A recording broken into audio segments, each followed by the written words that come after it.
Burn Live, y'all. Burn Live, where we burn through conversation, trying to ask y'all common sense. Welcome to a Monday edition show where we're definitely going to get into some marijuana news stories. This is what we do every Monday. I highly appreciate people coming through, stopping through. Yo, when I say I do have a lineup for y'all throughout this week, I got special guests coming through. The Good Night Capiche is popping.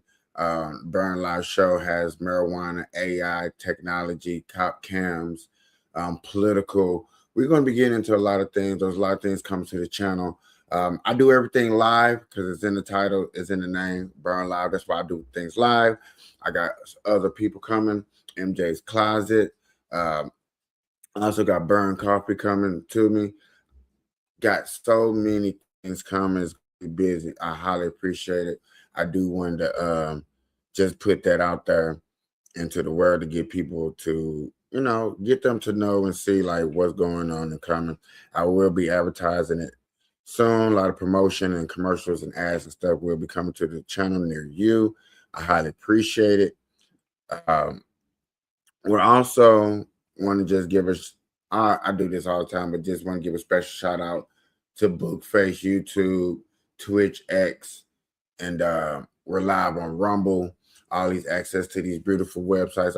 I appreciate everybody stopping through, coming through. Please like, share, do all that thing that you do on your channel. Without further ado, ladies and gentlemen, this is Marijuana Monday. This is for all my potheads. You know what I'm saying? This is why I got the marijuana shirt on, representing to protect ourselves, ladies and gentlemen. We are humans just like anybody else. We live, we eat, breathe, and all that stuff. We go to work, we come, we have families. But yet again, it's like everybody can protect themselves but marijuana. And I've been against this. I've been advocating for it. I've been, staying on my P's and Q's of doing research on when there's going to be a day that they look at people that smoke marijuana as not a harm and what can they do to help us protect ourselves. And so I got this article. We have been covering gun laws for marijuana use for a minute. Now I have an update, and I would like to update everybody and let them know what's going on. So without further ado, ladies and gentlemen, let's get into this. By users of illegal drugs have been banned by federal law. The Trump administration says it's essential for public safety. Next week, the Supreme Court considers that is unusually broad. It's high stakes marijuana and states that legalized it in some form. Our Devin Dwyer has a closer look at the case and growing debate over whether cannabis should get a carve out in gun law. In the foothills of Pennsylvania's Allegheny Mountains, oil and forestry are big business. Donald Trump is big politics. And for hunters like Rob Green, guns are a big part of local culture. If you don't support the Second Amendment in Warren County, you probably should leave. Green is an Army veteran and father of 3, and until earlier this year was the top law enforcement official in the county for more than a decade. Most crimes that we prosecuted involved drugs or alcohol. I mean, that's a good 85 to 90%. He also happens to be a user of cannabis, one of 440,000 Pennsylvanians with a state-authorized medical marijuana card. So how often do you use? When I was the DA, once, which would be good. I'm not a daily user. Does marijuana serve a medical purpose for you? Yes. If it did not, I would not be able to get a medical marijuana card.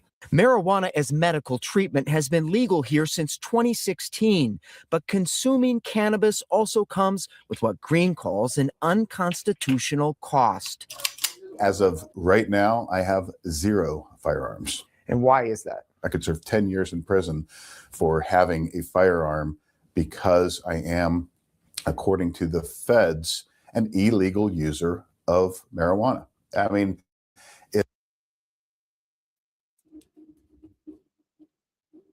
we can't protect ourselves because we have no marijuana license. But yet again, if you get into the marijuana business, you still can't protect yourself. Now, if they switch it up and say, Yeah, you can get your gun license. All you gotta do is get your marijuana license. Boy, sign me up. But let's get into it. It's bull. Congress has prohibited the feds from cracking down on state medical marijuana programs, and President Trump recently signed an executive order loosening restrictions. It's an honor to do this. But cannabis is still banned under federal law. And that means 6 million registered medical marijuana patients across 40 states must surrender their Second Amendment right to own a gun, even when they're not under the influence. See, okay. I do not want it regulated federally so federal can be involved. So y'all can sit up here and be like, the government is running marijuana. You don't know what they're putting in the weed. We already speculate that now. You already speculate that now. Okay. So to speculate that now, we got to cut back. We got to find a way to find a common ground to say, okay, leave it up to the states to see if they want to regulate the gun law for gun owners and marijuana usage. I'm cool with that. I'm with that. That makes sense to me. Pennsylvania gun dealer Tim Parker says the law is still the law. We have a sign on the outside of the door. We do not like people that smell like marijuana coming into our shop. A lot of times they tell us that they have a license or a marijuana card, Yeah. and they're legally allowed to have it. I said, well, you're not allowed to come in here. We will not sell you anything. Parker showed us how gun buyers must attest on a federal form under threat of felony prosecution that they don't use marijuana or any other illegal drug. So if you check yes, it's an Then automatic no Correct, purchase. because the federal law, even though in the state of Pennsylvania they made medical marijuana legal, the federal law still mandates that we cannot sell you a firearm. Since 1998, the FBI says countless drug users have been turned away by gun dealers because of that form, in addition to more than 240,000 customers flagged for drug-related convictions by the background check system. The Trump administration calls the gun ban for drug users a cornerstone of public safety. Those are the kind of people that shouldn't be carrying a gun, because it's all split-second things, and a gun doesn't think for itself. Guns don't kill people. People kill people, not guns. Okay. I disagree with everything that man just said. He was like, them people, like there's something wrong with us, like we're not functioning. I understand that you're looking at thugs and criminals and everybody that do crime, but people that drink beer, which I'm assuming my guy drinks beer, I'm just going to go on the ledge, allegedly drinks beer, but yet again, I will look at him as he is a threat more than I am to society of having a bad day, a bad incident under the influence of alcohol further than I'm under the influence of marijuana and something bad happens, where it's more of protecting yourself from dangers and people invading your privacy just because you're probably a grower and you want to protect your crop. He's not thinking about the profit. He's not thinking about safety. He's just thinking about the abuse. I don't like the smell, the ignorance, and how marijuana is youngly influenced in the community. And all those stuff are valid, okay? All that stuff is valid, but yet again, you're not thinking about nobody. It's like he can protect himself and go get a drink and go to the bar. I can't smoke a blunt and protect myself. I have an extreme problem with that. And for him not even to even consider that a consideration is dangerous to me and my safety. Because why I can't protect myself.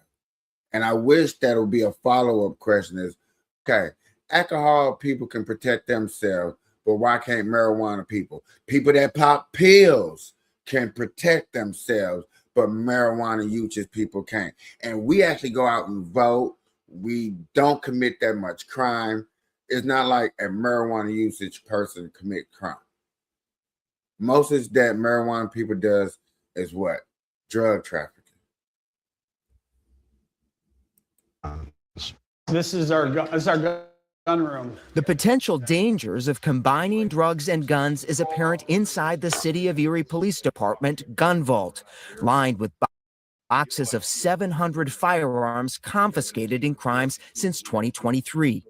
How many of these guns would be associated with drugs? Yet again, I love this. Listen to the question. You want to know why he's asking that question, ladies and gentlemen? How many of these guns charges has to deal with drugs, not just marijuana cases? That's the wrong question. That's the wrong question. How many of these cases have something to do with marijuana, have to do with actual weed incident cases? You know he can't answer that question. You know it's going to be a very small number to that answer. That's why we're going to say, what's the answer to drugs?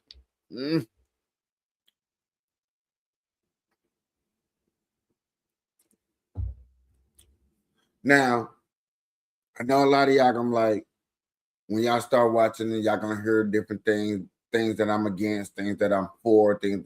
It's really different when it comes to this marijuana game, okay?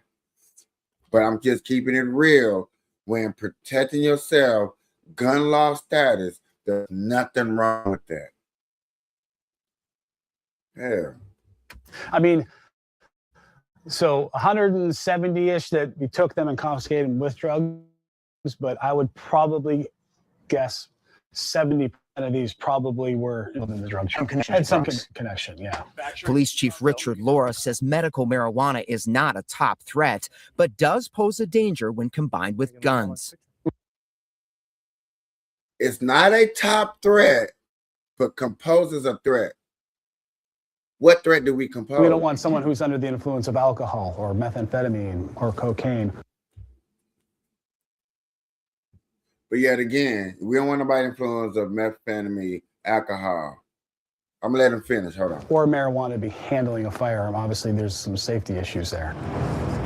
What are the safety issues? If somebody in the comment can name any safety issue that you think that they're comment, please put down. Let's have a conversation in the chat. Let's talk about it, and let's really get a conversation started on this. I'm curious to understand why they think they have.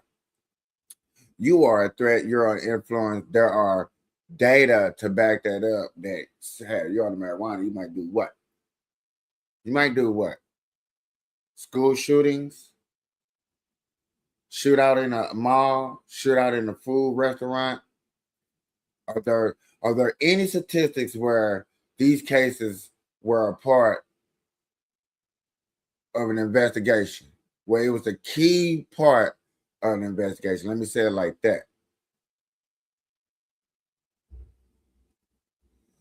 The Justice Department says it prosecutes 300 cases a year in which a violation of the drug user gun ban was the leading charge. One recent high-profile case involved Hunter Biden, a self-confessed recovering crack cocaine addict who was charged with lying on the federal gun transaction form and obtaining a firearm. So was Ali Hamani of Texas, who the government... Crackheads, ladies and gentlemen. Crackheads. Crackheads. Come the fuck on. Give potheads, like, no, bro. No. Now, we have fought for legalizing marijuana. We have a bigger fight. We need to get this marijuana stuff passed for gun laws, because they're putting us in some of the outlandish conversations and groups to put us in. They got, like, no, bro. We got to do something, bro. This is not right. Government says admitted to using marijuana every other day while keeping a Glock 9mm pistol in his home. But a federal court said the ban enacted by Congress in 1968 is too broad and unconstitutional as applied. And it's unconstitutional because, and we're talking about a statute that renders it a felony for a person who is a consumer of cannabis to possess a firearm, whether they're sober or intoxicated, no matter what. The Himani decision spawned a rare alliance. The Trump administration, gun safety advocates, and anti-drug groups now appealing to the Supreme Court to hold the line. They say a ban on guns for people who use illegal drugs, including medical marijuana, is rooted in the nation's history. Back to the days of the founding, we had laws about intoxication and severe intoxication, even surrounding things like alcohol. And they point out marijuana use has been linked to perpetrators of some of the country's deadliest mass shootings, like the attack history. Back to the days of the founding, we had laws about intoxication and severe intoxication, even surrounding things like alcohol. Alcohol. And they point out marijuana use has been linked to perpetrators of some of the country's deadliest mass shootings, like the attack in Minnesota last year at the Annunciation Catholic School. It's not to say that everyone who smokes marijuana is going to have cannabis-induced psychosis, or even the vast majority. Right. But we need a bright line rule here to prevent against the worst possible scenarios that could occur. I do. Okay.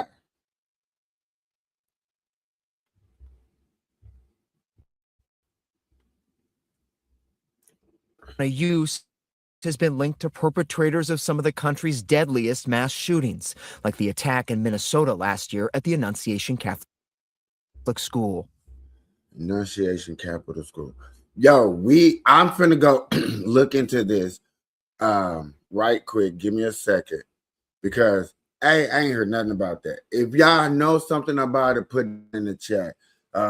Hit me up with a link. I don't know nothing about this school. Let me put the CCs up real quick. Real smack. I don't know nothing about that. And how does it lead to marijuana? How does that lead to marijuana? Oh yeah, let's see. First of all, let's look up.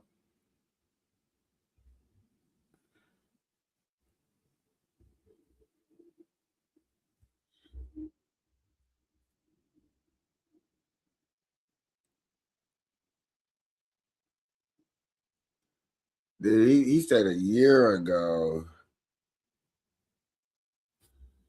I'm looking it up, y'all. Just the shooting.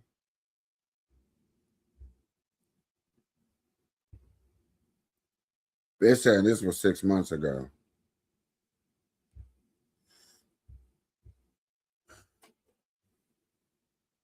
We're gonna come back to this, because let's see what he's talking about, y'all. You know what I'm saying? That's what we should start doing, especially when we're talking about something that we advocate for.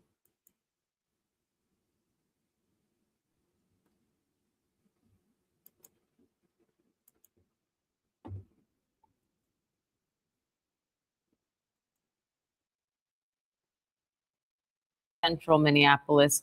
Governor Tim Walz posted on social media just moments ago that he's been briefed on the shooting and that both the Minnesota Bureau of Criminal Apprehension and State Patrol are on the scene. We're also hearing reports that the ATF and FBI are responding too. Let's bring in ABC News investigative reporter Olivia Rubin. Olivia, what do we know so far? Well, not very much at this hour, Diane. Like you said, the governor there just confirming that there is a shooting going on, what he calls a horrific act of violence at this school. I would also point out that the governor says that this is a young Catholic school. Just looking up information at the school right now, it says it's a preschool to 8th grade lower school, which is, again, just horrific. I would also point out that they're saying that this is really the first week of school. This is when kids are going back. As you said, we know there's also a large federal response going on right now, the FBI responding, ATF responding. We don't know anything more than the fact that this incident has unfolded. It's way too early to be talking about numbers. If people are injured, if people have been killed, way too early. We don't have information on that. Way too early, okay? Way too early. We're hearing about it. Remember, we're understanding that gun laws and marijuana. That's why we're looking this up for people that just coming in, okay? Shane said nothing about marijuana, right? Cool. So I'm gonna go to this Fox coverage of maybe. Welcome back. This morning, we're learning more about the horrific shooting that killed 2 children at a Catholic school in Minneapolis this week. A search warrant detailing what investigators learned about the suspected shooter, including that he recently went through a breakup and that officials seized a tactical vest from his father's home. Police say they have also spoken with the shooter's mother, who has apparently hired a criminal defense attorney. Let's bring in former congressman and host of the Saturday Night in America, Trey Gowdy. So great to see you this morning, Trey. You longtime prosecutor, you know your way around a search warrant. Was there anything in the search warrant that was surprising, or did it tell any special story to you about what's going on with the investigation? It kind of screamed notice to me, either actual or constructive notice. I mean, I don't know how you go through life glamorizing serial killers and expressing your disdain for the most innocent among us, children, and nobody takes notice. Right. So the reason the mother hired a criminal defense attorney is because of the Crumbley parents. I mean, the Crumbley parents knew or should have known that their child was going to go kill classmates. I don't know the facts in this case, but when you start holding parents responsible, not Real quick, real fast, not to linger on it. I'm bringing this up to tell y'all this. Notice how they're not bringing up what, ladies and gentlemen? Marijuana, okay? Marijuana. I'm going to go to another one. Whoa. What's that? I just built a budgeting app in Base 44. Guys, Nina just built a... Where's the shooter? No one knows. Here in Minneapolis, school children scramble for safety during the latest mass shooting in America. This time, it happened at a church where Catholic school students were celebrating Mass. The sheer cruelty and cowardice of firing into a church full of children is absolutely incomprehensible. From CBS News. Fired during morning mass. The students and faculty sought safety in the school's gymnasium and comfort in prayer. Some of the children were injured, others in shock. Minneapolis Police Chief Brian O'Hara. This worship service was marking the first week of school for children that are attending the Annunciation Catholic School. During the mass, a gunman approached on the outside on the side of the building and began firing a rifle through the church windows towards the children sitting in the pews at the mass. Shooting through the windows, he struck children and worshipers that were inside the building. The ages of the injured range from 6 to 15, as well as parishioners in their 80s. 2 students, ages 8 and 10, were killed. The shooter was armed.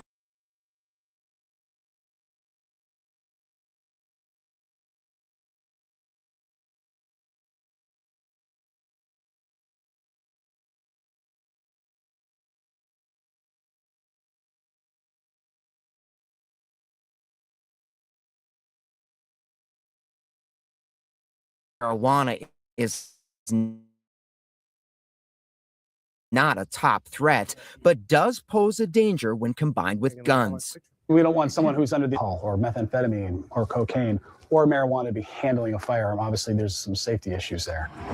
The Justice Department says it prosecutes 300 cases a year in which a violation of the drug user gun ban was large. One recent high-profile case involved Hunter Biden, a self-confessed recovering crack cocaine addict who was charged with lying on the federal gun transaction form and obtaining a firearm. So was Ali Hamani of Texas, who the government says admitted to using marijuana every other day while keeping a Glock 9mm pistol in his home. But a federal court said the ban enacted by Congress in 1968 is too broad and unconstitutional as applied. And it's unconstitutional because, and we're talking about a statute that rendered it a felony for a person who is a consumer of cannabis to possess a firearm, whether they're sober or intoxicated, no matter what. The Himani decision spawned a rare alliance. The Trump administration, gun safety advocates, and anti-drug groups now appealing to the Supreme Court to hold the line. They say a ban on guns for people who use illegal drugs, including medical marijuana, is rooted in the nation's history.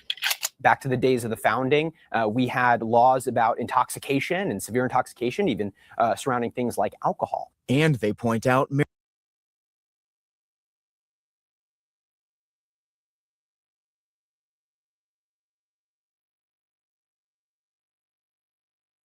they keep highlighting the word intoxication. So we're going to highlight that word with them yet again. So you can't smoke a blunt like I have just done and then go to a shooting range and go to a firearm and go shoot around. That is against the law. That will be under the influence of marijuana and then go using it and then go and doing whatever. Okay. Now, what we're trying to say is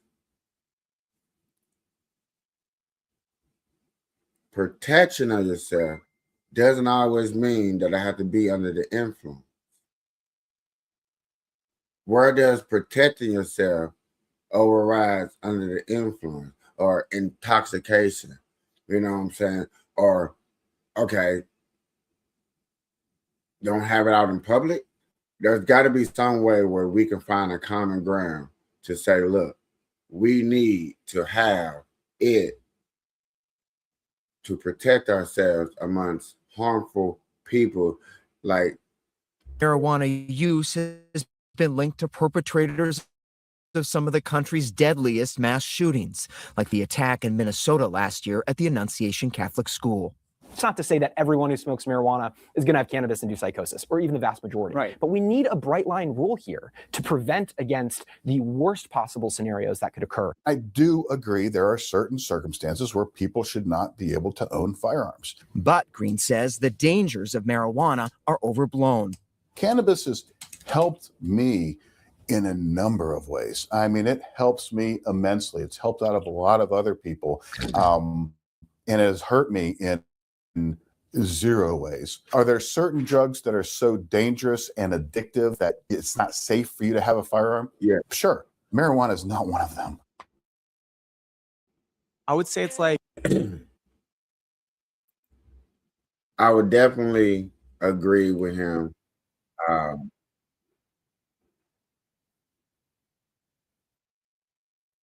definitely going to agree with him. I definitely want to reach out to him.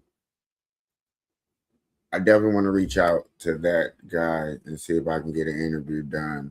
I'm going to talk to my team and see what does it take to get him to come over to the Burn Live and talk about that.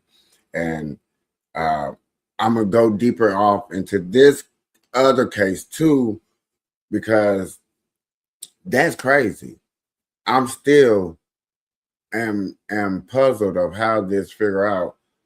Like I said, I'm a deep dive into it just to see. I'm definitely going to bring this case back up again when it comes to that, because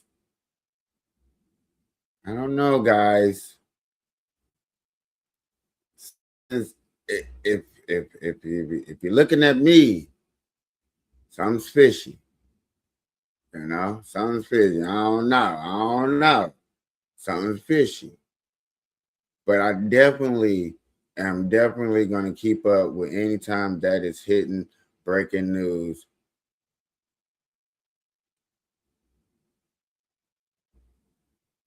Got another marijuana news. Wide-ranging effects on cannabis use and research. William Brangham joins us now with more.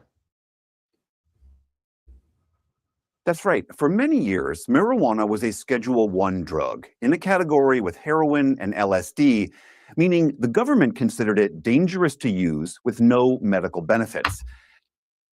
Now, us being under that category, not being able to get a firearm, I agree.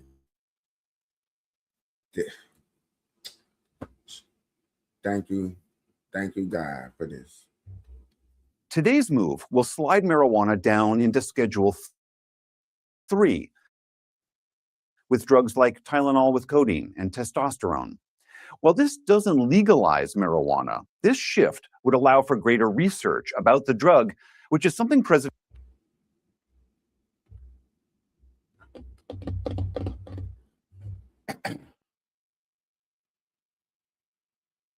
Call it what you want to call it. Can a person that takes Tylenol get a gun?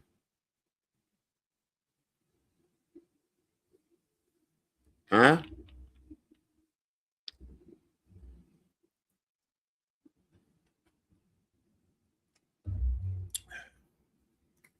Guns are here to protect ourselves amongst the government. Yes, I would like for it to be more guns and feasible, accessible, logical American voting citizens, law-abiding citizens, hands. Yes, if they smoke weed, yes. I don't see nothing wrong with that. When it was up there in heroin and LSD, okay. We're down here with Tylenol. drugs like Tylenol with codeine and testosterone. While this doesn't legalize marijuana, this shift would allow for greater research about the drug, which is something President Trump touted during his announcement today. This reclassification order will make it far easier to conduct marijuana-related medical research, allowing us to study benefits, potential dangers, and future treatments. It's going to have a tremendously positive impact, I believe.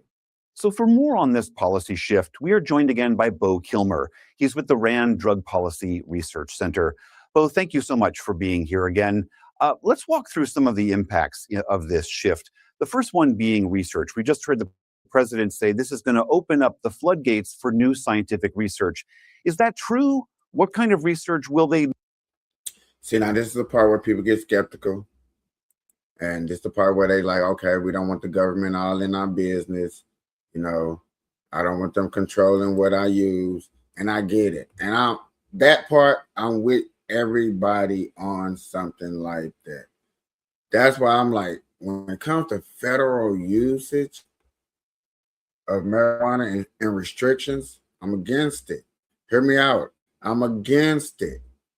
Leave it up to the states. I think states should be able to recognize and regulate if marijuana gun owners should be allowed.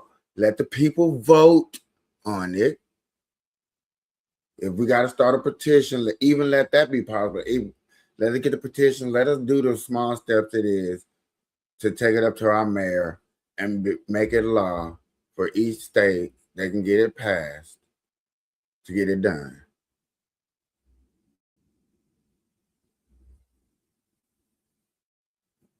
Okay. That's what I'm looking at.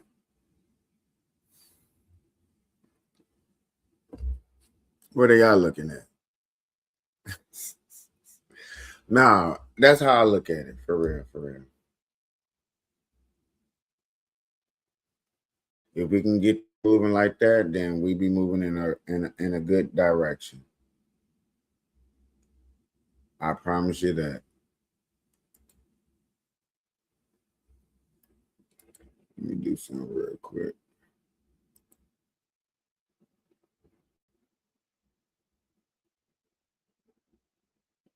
I like to get a little local news going on.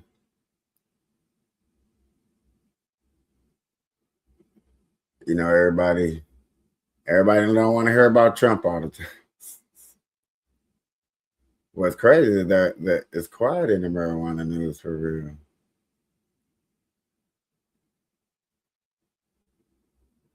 Check this one out. Now, this is probably something good about taxes. I need to watch the Good Night Speech last night. We show about taxes. Let's take you back to one of our top stories. Some Tennessee lawmakers are pushing a new idea to help fix the state's roads and bridges. It's called the Pot for Potholes Act, a proposal that would legalize marijuana and use tax revenue to fund transportation projects. CW30's Shakina Davis has details on how supporters say this plan could help address the state's growing infrastructure needs. Now, you see how potholes for potheads. So basically, every time you smoke weed, and that's cool, whatever. My thing is, that's what you want to do? Cool. I better not drive around. Better not be no potholes in my community. In my section, in my couple of zip codes, wow. My back and forth to work, to a restaurant, to my mama's house, to my cousin's house, to whatever in my neighborhoods. If I'm smoking weed, I'm paying taxes, and I know there's a bunch of us smoking weed and paying taxes, better not be no potholes. Okay. But yet again, that's a state thing. If a state can do that, why can't a state worry about putting together a law for potheads to protect themselves with the gun law?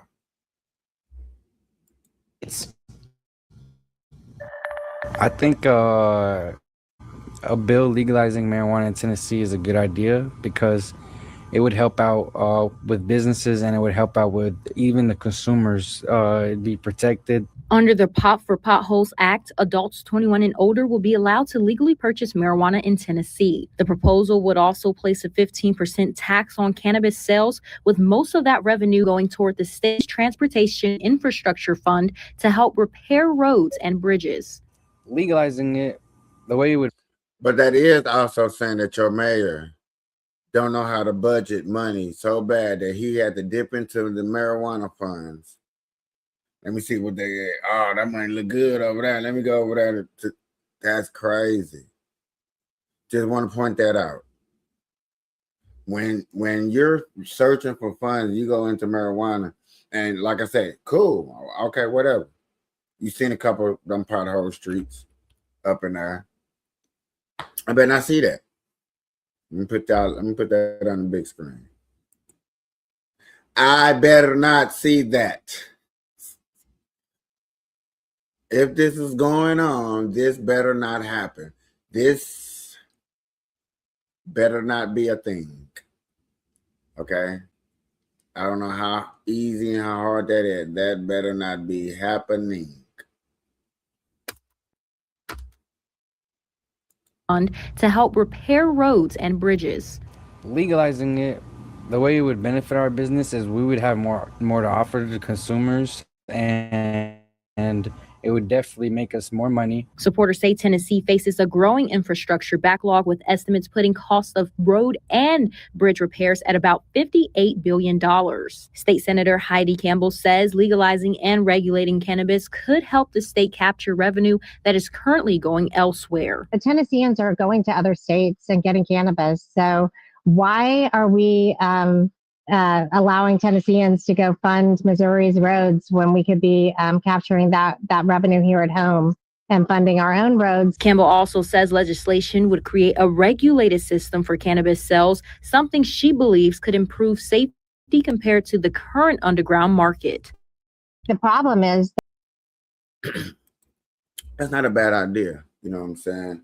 When you can see that another state is losing out on money and revenue in a department, they're going somewhere elsewhere. Yeah, you want to pick up on that money. You don't let nobody leave your state. That's losing out on money. I'm learning this through so many different avenues and stuff like that. I hope that's one thing that we do pick up on this show and stuff like that. Is that, you know what I'm saying, you got to really pay attention to how your state builds money, grows money, taxes you on your everyday living, and is there any results in the outcome of it. in this marijuana case right here, we're just talking about just gun law acts and stuff like that. We do need to relook at that and do that. Good morning, good afternoon, good evening, whatever time that you are watching this. I appreciate you stopping through. I'm your host, Capiche. This is Monday, marijuana news and laws. Have a good day.